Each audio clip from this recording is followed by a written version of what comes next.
What's up, Taiwan? I'm Yvonne. Thanks for joining us on TaiwanPlus. About half of the justices on Taiwan's highest court are set to step down this year. As their seats open up, judicial reform groups are calling for greater gender diversity on the bench. Chris Gorin reports. 大法官性别均衡，大法官性别均衡，强化性别平等，强化性别平等。We're here at a press conference where judicial reform groups are calling for more gender and ethnic diversity among the nation's highest court, the Constitutional Court. Now, this court has 15 justices that serve 8-year terms, and 7 of those justices have terms expiring at the end of October, just 3 months from now. They're nominated by the president and approved by the legislature. Now, this court rules on all kinds of controversial issues in the society.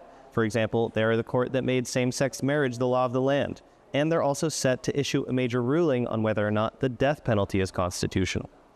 An alliance of judicial reform groups has put forth 7 recommendations for the nomination process, but really putting an emphasis on gender diversity. 积极的矫正过去在这个宪法的法庭上面总是以男性观点为主的这个现况。 There are currently 5 women serving on the court, one of which has a term expiring in October.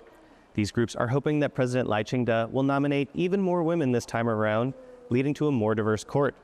But whatever the president decides to do, he may face challenges getting his nominees through an opposition-led legislature. Scott Huang and Chris Gorin for TaiwanPlus. Taiwan's government watchdog is challenging controversial reforms that give lawmakers more power.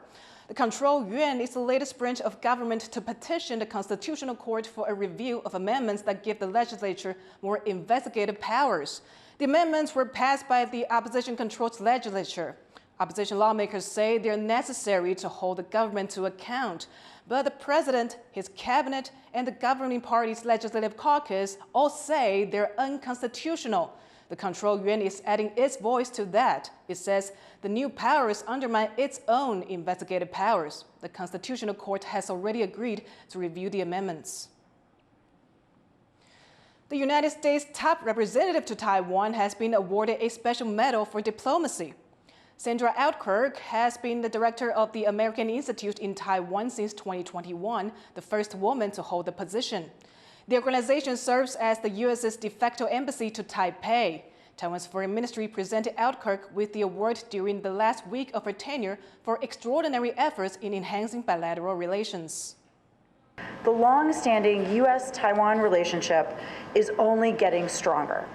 Fundamentally, that is because we share a vision of a free, open, prosperous, and secure Indo-Pacific region, in addition to an abiding interest in maintaining peace and stability across the Taiwan Strait. U.S. President Joe Biden has condemned a Supreme Court's decision to grant former President Donald Trump partial immunity for his role in the January 6th U.S. Capitol riots. Today's decision almost certainly means that there are virtually no limits on what a president can do. This is a fundamentally new principle, and it's a dangerous precedent. The U.S. Supreme Court voted 6-3 on ideological lines to grant all former presidents partial immunity from criminal charges. This means actions taken by Trump in an official capacity as president will be granted immunity, though unofficial ones could be used as evidence in court. The judgment delays the criminal case against Trump for allegedly undermining the result of the 2020 U.S. presidential election, which he lost to Biden. The U.S. Supreme Court has a conservative majority. A Chinese junior badminton player has died during a tournament in Indonesia. 17-year-old Zhang Zhijie collapsed on the court at the Asia Junior Championship in Surabaya, Indonesia, after a sudden cardiac arrest. Zhang was on China's national youth team and was described as a remarkable talent. China's foreign ministry expressed their condolences. 我们对当事人不幸离世深表惋惜和哀悼，向他的家人表示慰问。外交部将继续指导驻泗水总领馆，在职责范围内做好后续的工作。 China's one-child policy prevented hundreds of millions of births, while many children were abandoned or put up for adoption. Now those adopted children are trying to find their birth parents. Rosie Greninger reports. Handing out flyers in Dianjiang, southwest China, a 19-year-old Lu Li searches for her biological parents. Abandoned shortly after being born in this rural town, Luli was adopted by a couple from the US. She believes her birth parents may have given her up, fearful of China's one-child policy that was in place from 1979 to 2016. It punished families for having additional children. Luli is among a growing number of young adults returning to China to understand their roots and track down lost family. I'd want them to know that, I'm happy and healthy, and I'm grateful for the life that I'm living. But hundreds of millions of others didn't get the chance to be born. China imposed the one-child policy to control its rapidly growing population and has been condemned for forcing abortions, contraception and sterilizations. This also drove up infanticide rates and permanently skewed China's ratio of men to women due to a cultural preference towards boy babies. The policy led to more than 82,000 Chinese-born children being adopted by American families, most of them girls. And as those children reach adulthood, the demand for reunions is high. This according to Luli's adoptive mother, who founded an organization to help Chinese adopted children reconnect with their birth families, which isn't always easy, given political tensions between the two countries. If they want to find their roots, there's part of them, they're proud to be Chinese. They're proud where they come from. So I really wish the process would be facilitated a little more. And who knows, maybe in years it will, because it should be beyond politics. It's a matter of heart. DNA samples are collected by the Roots for Love organization in China and the US. And if a pair is matched, the long-lost relatives will be put in touch. Because of the one-child policy, 57-year-old Yi Ching put his infant daughter up for adoption in the 1990s. He faced penalties, including the demolition of his home, confiscated farm animals, and serious fines if he was found with more than one child. Now, through DNA technology, he hopes to reconnect.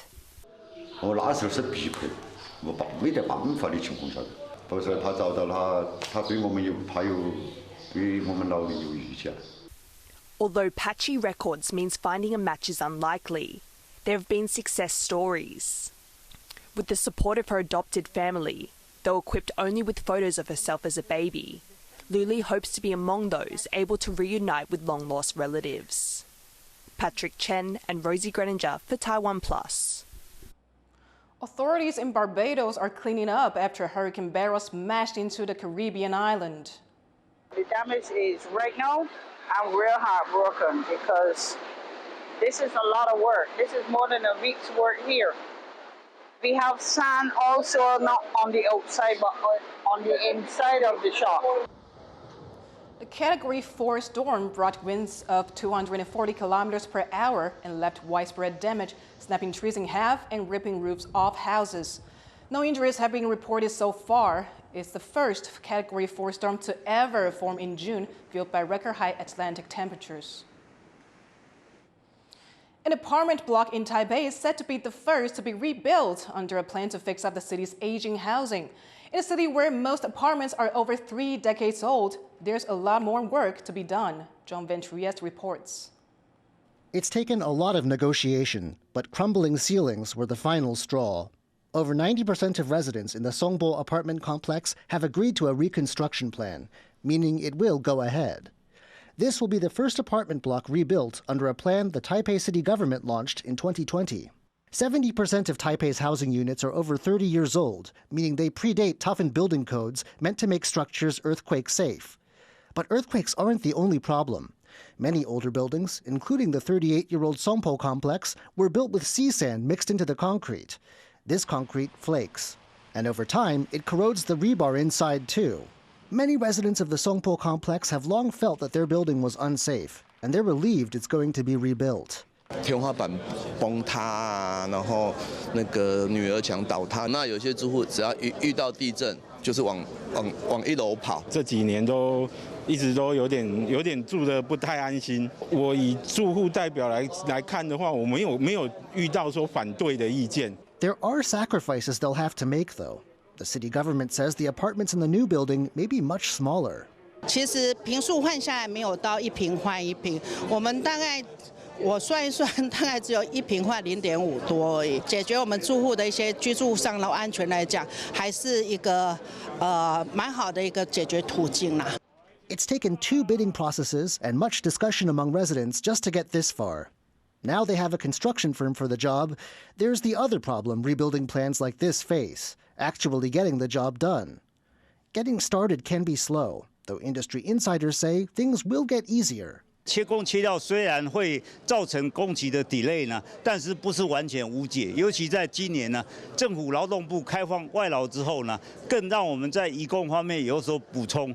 But the deal is done now, and eventually the 130 residents will get new homes. But this is just one building, far from the city's initial rebuilding target of 5 to 10. And the amount of work it's taken just to get to this point shows how far the city still has to go to modernize its buildings. Luffy Li and John Van Trieste in Taipei for TaiwanPlus. Taiwan has launched a carbon credit initiative in a bid to achieve some of its carbon reduction goals.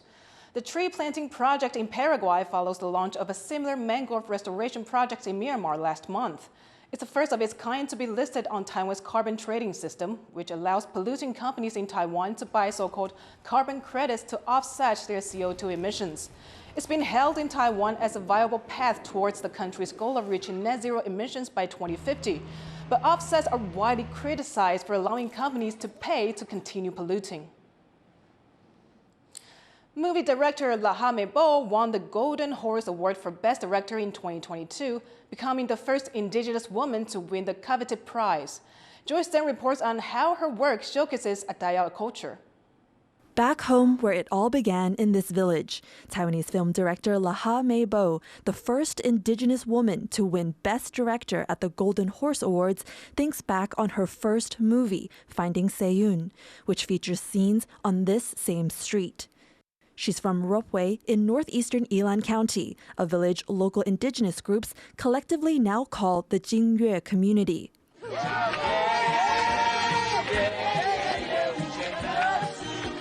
Laha Meibo says she found herself in film by chance after failing her university entrance exams. She had her sister fill out her applications for her instead. She ended up in the film department at Taipei's Shixin University after working on sets with famed directors like Zhang Zuoji and Cai Mingliang. She says it was time to find her own story to tell and landed on an old village story of Seiyun's bell. 我当然听说这个故事，后来发现它跟我是多么的密切，因为这个被冲走的、被纪念的这个傻云，她就是我的表姑婆，然后我的奶奶也在这个事件中。Laha Meibo wrote her first film about life for her people, the Atayal, under Japanese colonial rule of Taiwan. She then went on to explore other aspects of Atayal life, like the quirks of village elections in her 2022 film Gaga, a movie which won 5 Golden Horse Awards, the most prestigious film awards in Taiwan. Aside from a journey of self-discovery, Laha Meibo has fostered the talents of others through her creative endeavors, like actor Yukan Luzing, who started working with Laha Meibo at just 12 years old and has now traveled abroad with her on projects. What stories do you want to be in? What do you want to do?